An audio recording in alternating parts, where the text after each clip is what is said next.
piloté au meilleur niveau possible. Et pourtant, il a perdu le titre de champion du monde à 2 petits points, car la Formule 1 est impitoyable. C'est le jour 18 du calendrier de l'Avent, l'angle de but.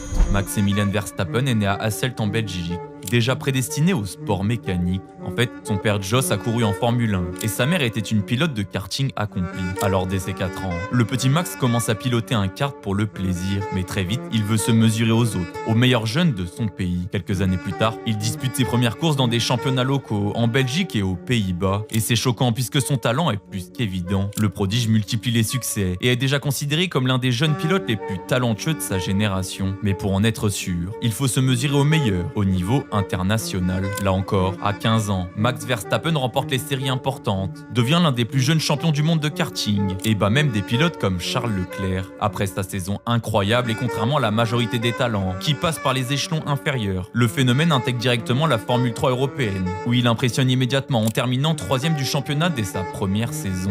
Cette performance attire forcément l'attention de grandes écuries, et lui ouvre les portes du programme jeune de Red Bull. Cependant, rien ne garantit un baquet. Pourtant, il est annoncé l'année suivante comme pilote titulaire de Toro Rosso, devenant le plus jeune pilote à prendre part à un Grand Prix, à l'âge de 17 ans et 166 jours. Le phénomène marque ses premiers points en F1 et devient le plus jeune pilote à scorer, avant d'être promu au sein de l'équipe principale dès l'année suivante. Verstappen s'installe rapidement comme l'un des pilotes les plus rapides de la grille, mais la voiture manquait encore de compétitivité pour concurrencer la dynastie de Hamilton et de sa Mercedes. Mais en 2021, dans un scénario dramatique, Max Verstappen devient champion du monde. Un premier titre qui va marquer une domination sans faille pendant 4 ans, avant de perdre le championnat en 2025, à seulement 2 points de Lando Norris. Mais l'année suivante est synonyme de changement important pour la F1. Alors est-ce que Red Bull pourra de nouveau dominer le plateau ?